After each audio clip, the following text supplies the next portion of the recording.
Well,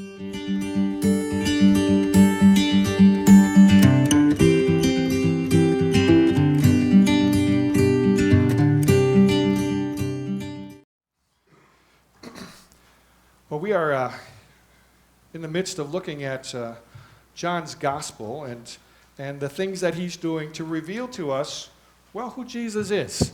A gospel is, well, it's a biography with a particular bent on it to introduce someone to us, and John's gospel is that. John was one of Jesus' disciples, and as he's describing Jesus, his life activities and events, he does that with a desire for us to understand his heart and his passion and his mission. We find ourselves in chapter 2 today, and I will read that in its entirety. On the third day, a wedding took place at Cana in Galilee.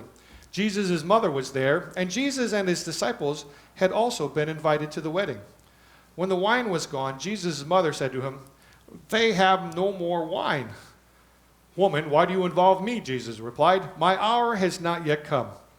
His mother said to the servants, "Do whatever he tells you." Nearby stood 6 stone water jars, the kind used by the Jews for ceremonial washing, each holding from 20 to 30 gallons. Jesus said to the servants, "Fill the jars with water." So they filled them to the brim. Then he told them, "Now draw some out and take it to the master of the banquet." They did so. And the master of the banquet tasted the water that had been turned into wine. He did not realize where it had come from, though the servants who had drawn the water knew. Then he called the bridegroom aside and said, "Everyone brings out the choice wine first, and then the cheaper wine after the guests have had too much to drink. But you have saved the best till now." What Jesus did here in Cana of Galilee was the first of the signs through which he revealed his glory, and his disciples believed in him. After this, he went down to Capernaum with his mother and brothers and his disciples. There they stayed for a few days. When it was almost time for the Jewish Passover, Jesus went up to Jerusalem. In the temple courts, he found people selling cattle, sheep, and doves, and others sitting at tables exchanging money. So he made a whip out of cords and drove all from the temple courts, both sheep and cattle. He scattered the coins of the money changers and overturned their tables. To those who sold doves, he said, "Get these out of here. Stop turning my Father's house into a market." His disciples remembered that it is written, "Zeal for your house will consume me." Well, the Jews then responded to him, "What sign can you show us to prove your authority to do all this?" Jesus answered them, "Destroy this temple, and I will raise it again in 3 days." They replied, "It has taken 46 years to build this temple, and you're going to raise it in 3 days?" But the temple he had spoken of was his body. After he was raised from the dead, his disciples recalled what he had said. Then they believed the scripture and the words that Jesus had spoken. Now, while he was in Jerusalem at the Passover festival, many people saw the signs he was performing and believed in his name. But Jesus would not entrust himself to them, for he knew all people. He did not need testimony about mankind, for he knew what was in each person. Well, so one of the ideas that John introduces us here is the idea of signs. Jesus' miracle was a sign. Now, when I think of signs, my first thought is something like this. A sign that directs you along the way so you know where to go. And this, you have 3 choices of directions to go. Pick up the lane that you need to go to and take it. There's a sign that communicates something. One of my friends once sent me this sign. He was driving in Chattanooga, Tennessee, and on the corner of a highway, he saw this particular sign. It was communicating something. I'm not sure, but my friend took it as a sign that he should call me and said, "Rick Smith, what have you done to the people of Chattanooga, Tennessee?" I don't know. Well, in our text, we have 2 stories about signs, and they communicate something about who Jesus is. And the miracle of Cana, this first one, John indicates the first of the signs which reveal his glory. And so the backdrop of this story is, It occurs in a little village called Cana. It'd be up in the area of Galilee, and it's not far from Nazareth where Jesus grew up, and not far where he was and his family was living in Capernaum. And it was for a wedding. Now, weddings during those times, at least one of the commenters said that there was a Jewish law that the wedding was to be on a Wednesday. And on the Wednesday after that happened, the tradition would be they would have a feast. Actually, the feast would precede the wedding. They'd have the wedding ceremony, and then they would escort the bride and groom to their home, but they'd go through the village in about the longest way they possibly could, not to frustrate the couple, but to give everyone an opportunity to congratulate them and tell them well done. But that wasn't the end of it, because what would happen would be the next several days, people would coming over, and the couple would host them. They would go on a honeymoon. Instead, they would host people, and part of the celebration was wine was a big part of it. Barclay has a quote from a rabbi. It says that without wine, there is no joy. And so this is a central part of their feast there. Now, this is not a drunken wild fest. Drunkenness was looked down upon. It was a disgrace. It was something that you were not to do. In fact, they would even dilute this wine, probably 2 parts wine to 1 part water. But still, it was an essential part of their celebration. And to run out of wine in the midst of the celebration, well, that was going to cause shame in the community. So that's kind of the setting that happens here. And here for the first time in John's gospel, the first of really only 2 times, Mary shows up. Mary, Jesus' mother. And in the midst of this party that Jesus and his disciples had been invited to, his mother has some role to play here. Possibly this is all conjecture. There's a lot of conjecture about this wedding, actually. Some conjecture that was actually John, the disciple of Jesus, who wrote this, that was the one who was getting married here. We got nothing in the scriptures to indicate that. But somehow Jesus' mother is involved, and they're running low on wine, and she comes to Jesus, her son, her eldest son, and says, they're out of wine. And Jesus makes this response to her, woman, why do you involve me? Now that sounds kind of harsh, doesn't it? It's like, you can't address your mother that way. It's probably less harsh than we think about it in terms of the context. The phrasing of his question is literally, what is this to me and you? For my hour has not come. As we've seen things about Jesus in the first chapter, we know there's some great stories about who he's going to be and what he's going to become. He's been developing some disciples already. He has a sense of mission that he has, and at this point he says, well, my hour has not come. But still there seems to be a little wiggle room in here, because his mother says to the servants, do whatever he tells you to do. Maybe it's the force of a good Jewish mother, or maybe it's just the responsiveness of Jesus to the situation. However it is, she leaves it to Jesus, and Jesus begins to take action. And so in doing that, he notices these 6 stone jars, and these are used for ceremonial cleansing or purification rites within the community there. And so he tells the servants, go fill those up. And as the text, now my NIV says it's about 20 to 30 gallons in it. That's not the word they use in the Greek, but that gives you a picture of what's in there. But they fill these jars to the brim, and then he says, take some of it and bring it to the master of the ceremonies, the banquet guy who's running the festivals. And as he does it, he takes a drink of this wine, and it's like, wow. And he says to the bridegroom, people, they usually bring out the good stuff first, and then they get much cheaper wine along the way when they're more into the feeling of the party. But you have brought the best stuff out for last. And just acknowledging that at least the quality of this particular wine.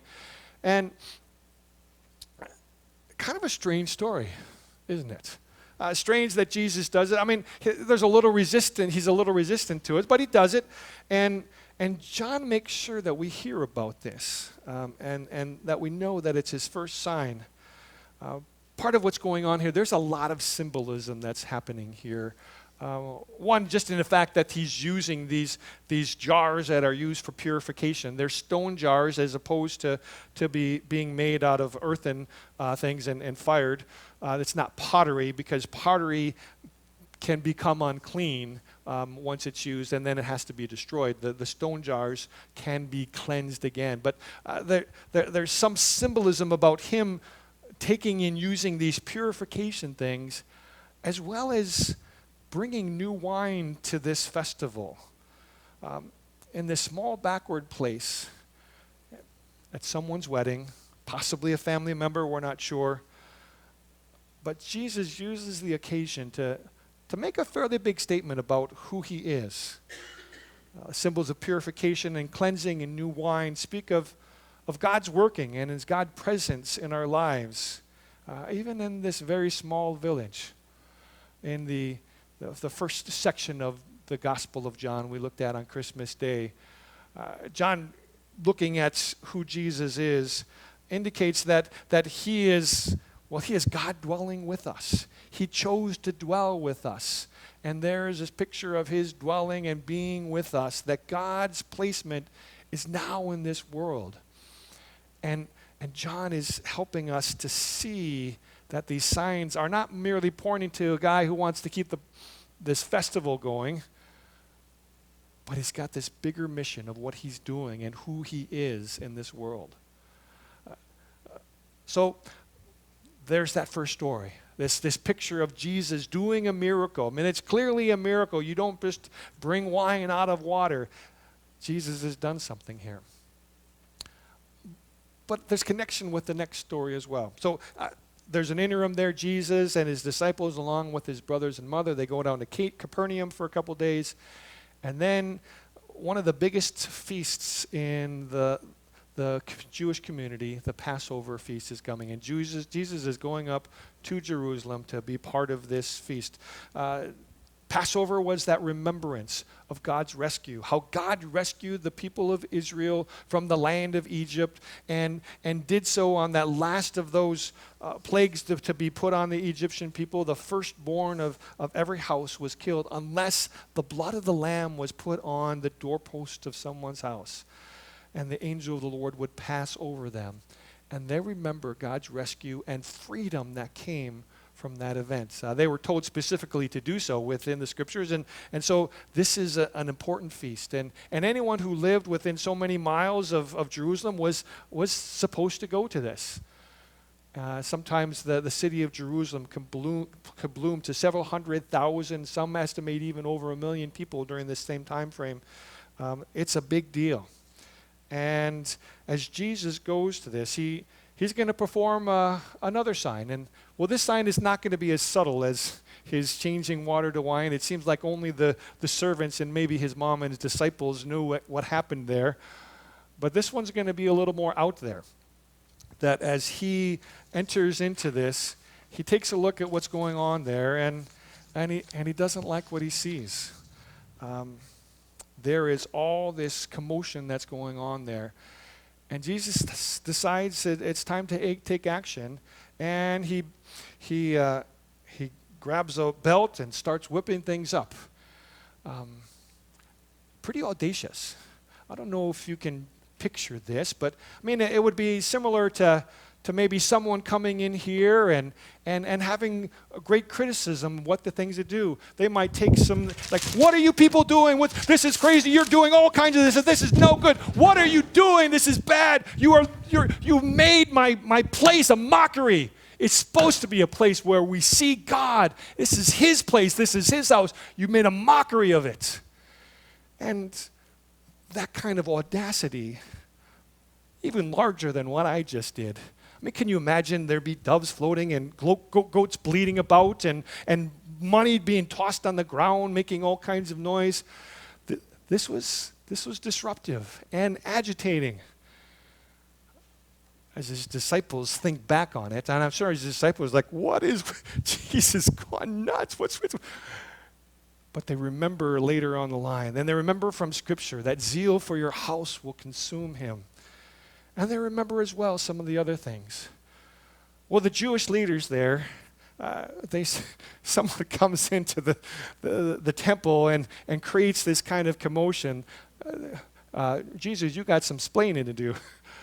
What's going on? But they don't ask him why he did that. I mean, there's almost a sense in that, and this is possibly reading out of silence, but they're wondering on what authority he does that. It's not maybe that it wasn't necessary, it didn't need to happen, but why do you think you are the one to do that?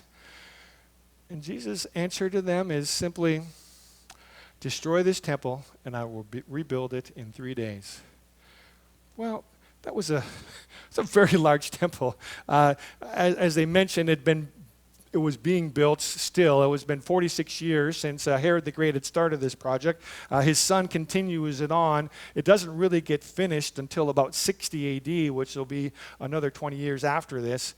This thing is taking, I mean, the stones are still there in Jerusalem for those of you who have gone. It's just immense and gargantuan. And it's like, what are you talking about? You'll rebuild it in 3 days. And John cues us in here. You know, he knows the rest of the story, and many of his readers know the rest of the story about what happens to Jesus. He says, okay, here's what Jesus was really talking about here. He's talking about his own body as the temple. And if you destroy this temple, I'll raise it again in 3 days. And one of those things for the disciples where probably they're like, what is he talking about? I mean, they unlikely did not understand it as well, but over time they begin to get a picture. This is what he was talking about. Do you remember that when he was in the temple and he did all that and he said, destroy this temple? He was talking about his body. And that's exactly what he did. He rose on the 3rd day and he was walking around again. This is a sign. And these are signs that are designed to do what? I mean, similar to that first sign I showed, it's directing us towards something. And John is using these signs to help us to see what Jesus was pointing towards. It was himself and who he was, the authority that he was given, the glory that he would have. So they're signs. We can have signs, but we got to read them right, don't we? And once we read them right, we got to believe them. Some years ago, Stephanie was going to UW-Whitewater, and we were living in Nebraska, and I was dropping her off to school, and I was heading into Milwaukee, and I got turned around. I mean, I thought I knew that area really well, and I was heading down to I-43, which was south of me, and then I would head east to Milwaukee, which means I would go off to my left. Well, somehow something happened. I got lost, and finally I found a sign that said to I-43, and so I get to it, and so I understand that, okay, there's I-43. I need to go that way because it's left, because that's east for me. And I'm looking at the sign on the road, and the sign that goes to the right says Milwaukee. And I'm like, that's got to be wrong. And as I was about to drive past, like, what is the likelihood that sign is wrong? So I stopped and backed up a little bit, and I got onto the on-ramp to Milwaukee, and think, what just happened here? What happened was, somehow in my getting turned around and disoriented, I had gotten to the other side of I-43 and now was south of it. So now I was coming north to hit it, and to go east meant I needed to go right. Well, I saw a sign before me, and I didn't want to believe it. And sometimes as we look at the signs that are given to us, we'll look closely and say, what's going on here? What am I seeing? And am I going to follow that? Am I following the things that I'm seeing? What Jesus is doing is he's giving signs to those who would follow him. And the question is, what have we seen and we've heard? It's a pointing in the direction of his authority. And in the text we see some people are believing, some are seeing what's going on, some are wondering, some are questioning, but a lot of things are going to come into focus later. So what do we get out of this then? Whether there's a couple things I want to get out of this for us. The first is, as we think through these stories and these signs that Jesus is bringing to us, Jesus has an overriding mission. But in the midst of his mission, even as his mom says, you got to do something here, well, my hour's not come. But then he takes the time and the effort to do something for a very small place in this world. And we might think of it something not that important. Maybe their reputation suffers, likely in that community for quite a while. But how big a deal is that? But Jesus cared enough about these people in this very small place in this world to respond to the needs that they have. He can use those little events to say something about even our lives. Sometimes he gives us signs and directions to indicate, yeah, you matter to me. You care about me. One thing about that shame on Rick Smith sign, my friend who saw that sign and sent it to me, he actually called me up and says, I was wondering what's going on with Rick Smith. And that day, that particular day, was just a pretty dark day for me. I had this job speaking in this church, and it was kind of an interim thing, but I had basically been fired by a junior level guy at the church, kind of backhandedly, and I was driving around town, and I was angry. I was like, oh! And out of those moments, my buddy calls and say, Rick, what's going on with you? It's like, I can't believe you called. This is what's going on. And for about 15 minutes, I kind of unloaded on him the things that I was going through. And then he said, well, I had a sign I should call you. I had a sign that said I should call you. And so he did. And just this small little thing, it meant so much to me on that day that he called. He was a seminary friend of mine and was home on furlough. He'd been a missionary in Africa and just sees this and prompts him to give me a call in a moment where I needed a friend to talk to and talk through some things. God knows where we're at, even when we're in small places that seem insignificant to others. He knows where we're at. And while he does his mission, we're not so small that he can't understand a little bit of what was going on in our lives. So secondly, one of the things about this story is that there's times when, even people of faith can lose sight of why we're here. He goes into the temple and drives these things out because this is my Father's house. This is a place to come and worship the Father. It is not a marketplace.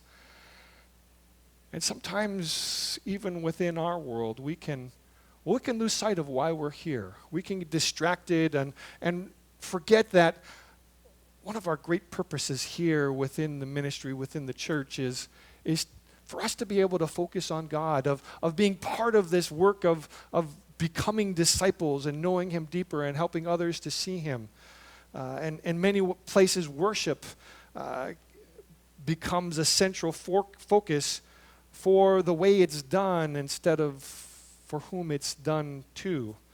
In my younger youth ministry days, it was often about what I liked, and what I liked was the new modern songs and all that. And we, our more traditionally minded church, often didn't do those things, and I was a little bit expressive about those things, and maybe hurt some feelings along the way. But for me, it was the style that we did it, and I would lose sight sometimes that, this is really about God. What did God think about that worship? What did God think about the words that we'll be saying there? Whether they were done in a hymn style for those who like contemporary stuff, or whether it was be done in quicker styles for those who like some more traditional things. But the focus is not what do I want to do, but can I join in with these people to praise God, to concentrate and focus on him. And sometimes we need disruption in our lives to wake us up out of our stupor or out of our selfishness and self-consciousness, and Jesus sure does that. by directing them in this place that was part of the temple area where we understand from Mark's rendition that this was a place for the Gentiles, the non-Jews, to come and have worship. But it was taken up over by these animals and these people exchanging money. And they couldn't come to this place to worship. And what are the ways that we lose sight of that? And then finally,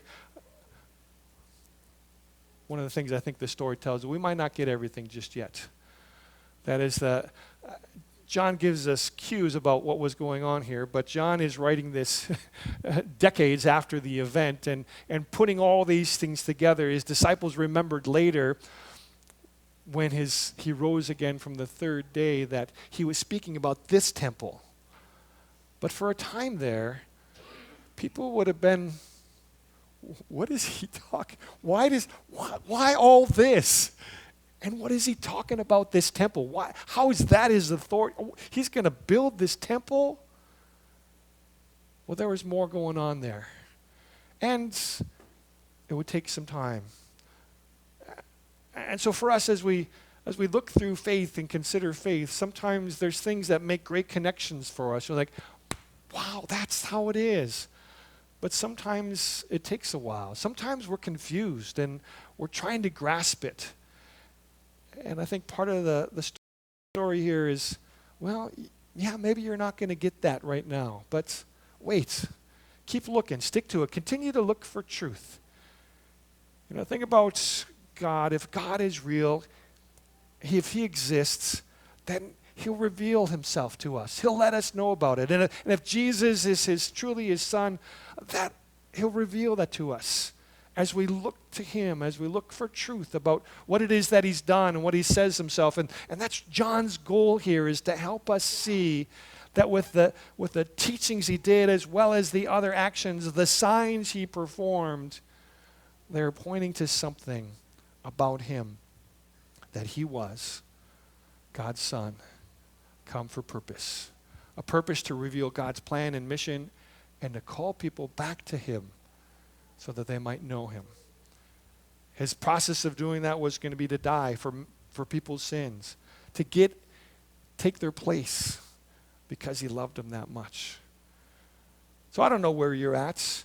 I don't know which of these things you're dealing with. Do you feel small and insignificant? Have you lost sight of God in some place in your life? Or are you just kind of confused about it? Well, we're not alone. And a part of the promise of God is to help us see and discover these things as we go. Let's stand for closing prayer.